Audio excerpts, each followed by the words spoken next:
Today's lecture is properties of cyanotic transmission. So there are 13 properties.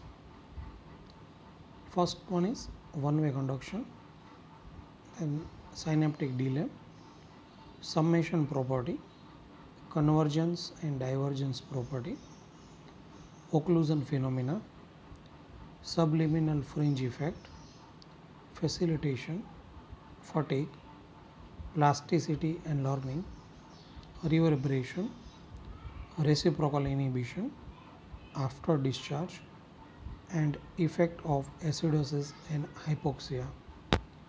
So these are properties of synaptic transmission. Now we will discuss one by one. First one is one-way conduction.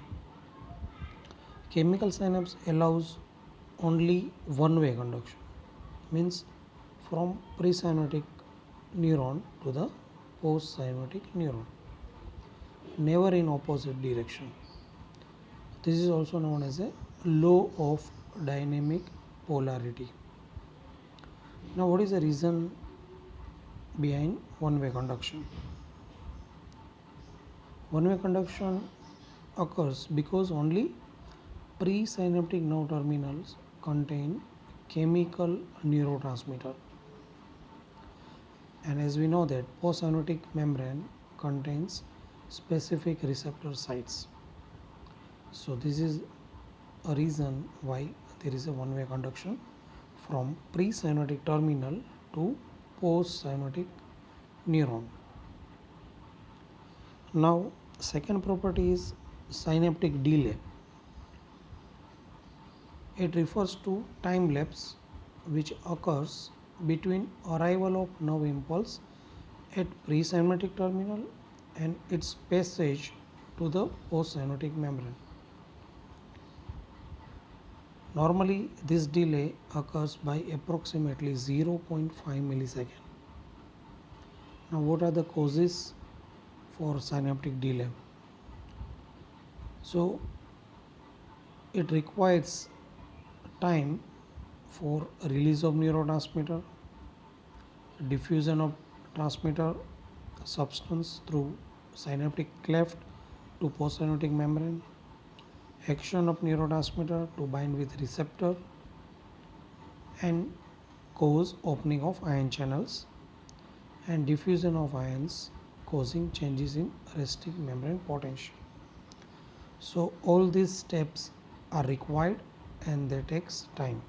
That's why there is a synaptic delay. Now summation property of synapse. Synapse exhibit property of both temporal and spatial summation of EPSP and IPSP. So now first, what is temporal summation? It occurs when repeated stimuli are applied at very short interval. The next stimulus adds to the previous postsynaptic potential, producing large response. Okay, so this is known as a temporal summation. Now what is spatial summation? It occurs when postsynaptic membrane receives impulses from large number of presynaptic terminal simultaneously. The effect of all the impulses are added up and enough transmitter substance is released to cause a greater response. So this property is known as a summation property of synapse. Convergence and divergence property. So first discuss convergence. Refers to a phenomena of termination of signals from many sources. For example, many presynaptic neuron on a single postsynaptic neuron. So information coming from large number of presynaptic neuron is integrated to decide the onward effect. So this is known as a convergence. Now what is divergence? One presynaptic neuron may terminate on many postsynaptic neurons.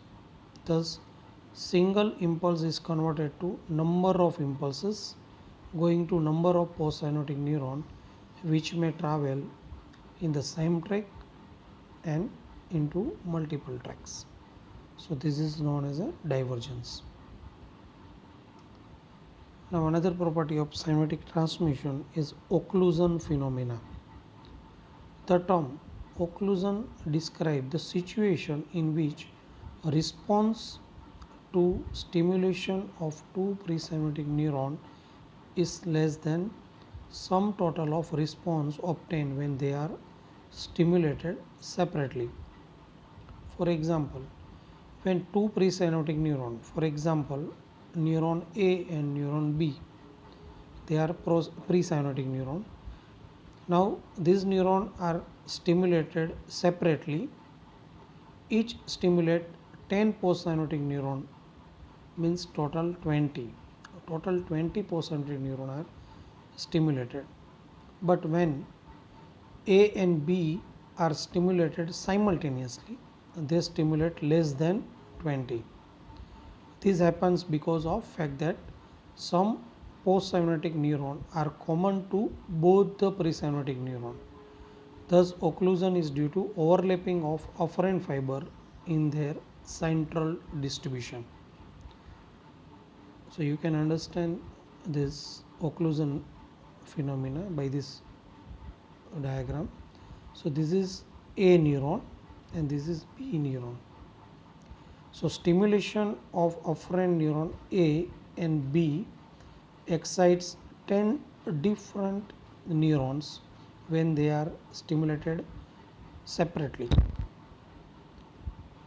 Now stimulation of neuron A and B together excite 15 efferent neuron because 5 efferent neuron are common to both. So this phenomena is known as a occlusion phenomena. Now another properties of synaptic transmission is subliminal fringe effect. When afferent neuron is stimulated, the efferent postsynaptic neuron, which has many presynaptic terminal, are excited to threshold level and action potential is fired. But others in peripheral zone, means fringe area, are excited to subthreshold level only. Their excitability is increased but action potential is not fired. This is known as a subliminal fringe effect. Subliminal means below threshold and fringe means border. So in this figure you can see here afferent neuron A and B, okay, they excite postsynaptic neuron, but you can see here this is border area, subliminal fringe area, in which there is an excitation of postsynaptic neuron but at the subthreshold level because they are present at the border, at the periphery. So they are excited but at the low threshold, means low threshold level there is a no action potential. Below threshold level there is a no action potential is fired, because as we know that for action potential we require adequate threshold stimulus. So this phenomena is known as a subliminal fringe effect. Now facilitation phenomena. When presynaptic axon is stimulated with several consecutive individual stimuli, each stimulus may evoke a larger postsynaptic potential than that evoked by previous stimulus. This phenomena is known as a facilitation. Now what is the mechanism for facilitation? Each succeeding stimulus increases the duration of action potential in presynaptic neuron, so voltage gated calcium channels can remain open for prolonged period and liberating more neurotransmitter by exocytosis from the presynaptic neuron. So this is the reason why there is a facilitation. So previous stimuli can open channels, calcium channels, and they remain open for longer time. So more availability of neurotransmitter is there, and that's why there is a facilitation. Now synaptic fatigue, another property of transmission. When presynaptic neuron is stimulated separately, the rate of impulse discharge in postsynaptic neuron is initially high, but within few seconds there occurs gradual decrease and finally disappearance of postsynaptic response. So this phenomena is known as a fatigue or habituation. Now what are the reason for synaptic fatigue? Why there is a fatigue? It is mainly occurs due to exhaustion of chemical neurotransmitter. When we give repeated stimulation, there is a exhaustion of neurotransmitter. Another thing, gradual inactivation of calcium channel occurs, accumulation of waste product, and there is a refractiveness of postsynaptic membrane to neurotransmitter substance. Okay, so these are the reason for synaptic fatigue or habituation. Now another property of synaptic transmission is synaptic plasticity and learning. First, what is plasticity? It is a capability of being easily molded or changed. So there is a plastic changes occurs in synaptic transmission. They are known as a post-tetanic potentiation, long-term potentiation, synaptic fatigue or habituation, and sensitization. So now we will discuss in detail. First, what is post-tetanic potentiation? When presynaptic neuron is stimulated with single stimulus followed by stimulation with volley of stimuli, say 100 per second for 2 seconds, and then again with a single stimulus. The second stimulus evokes a larger postsynaptic response than the first stimulus. This phenomena is known as a post-tetanic potentiation. So now what is the reason? Cause is there is an increase in intracellular calcium due to increased calcium influx. Because of this volley of stimuli, there is an opening of calcium channels, and so there is a more amount of calcium is entered inside the membrane, and that's why intracellular calcium level is more, and that's why when we give a second stimulus there will be a larger response. So this is known as a post-tetanic potentiation. Now what is long-term potentiation? When post-tetanic potentiation gets much more prolonged and lasts for days, so this is known as a long-term potentiation. It occurs due to increase in a intracellular calcium level in postsynaptic neuron rather than presynaptic neuron. This phenomena commonly occurs in hippocampus. So long-term potentiation is very useful to convert short-term memory into long-term memory, which is occurring in hippocampus. So this is long-term potentiation.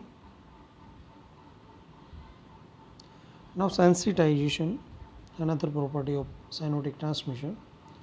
It refers to prolonged occurrence of increased postsynaptic response after a stimulus is paid once or several times with a noxious stimulus.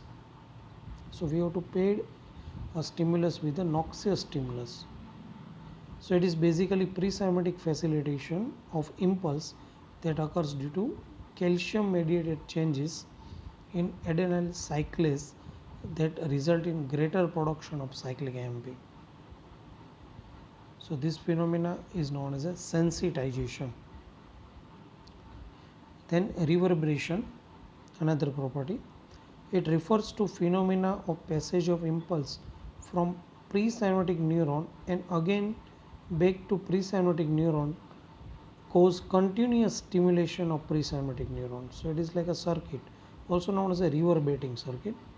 Presynaptic neuron stimulate again presynaptic neuron. Reciprocal inhibition. It refers to phenomena in which afferent signals activates excitatory neuron to group of muscle, and simultaneously it activates the inhibitory signals to other group of muscle, antagonistic muscle. So this phenomena is known as a reciprocal inhibition. So some movement like flexion of hand. So in this condition, as we know that flexor group of muscle must be contracted, and along with this extensor group of muscle must be relaxed. Okay, so in this reciprocal inhibition, you can see here this is flexor group of muscle. So when they are excited, they send signal to the spinal cord in dorsal root ganglion first and then dorsal horn, and then it excites alpha motor neuron which is present in ventral horn. Okay, so now this alpha motor neuron supplies flexor group of muscle, so it contracts flexor group of muscle. Simultaneously, now this nerve fiber also excite this B, it is inhibitory interneuron. Now as we know that when there is a excitation of inhibitory interneuron, it releases inhibitory neurotransmitter, and that's why there is a always inhibitory effect on another alpha motor neuron which is present in ventral gray horn, which inhibits extensor group of muscle, antagonist muscle. So in this flexion like movement, flexor group of muscle are contracted and extensor group of muscle are relaxed, and this is because of reciprocal inhibition. After discharge, it refers to phenomena in which single intestinous input result into sustained output signals. Series of repetitive discharge. Input signal only for 1 millisecond and output signal lasts for many milliseconds. So this is after discharge. Effect of acidosis and hypoxia. Central nervous system neuron cannot sustain oxygen leak, and synaptic transmission is particularly vulnerable to effect of acidosis and hypoxia. Thank you.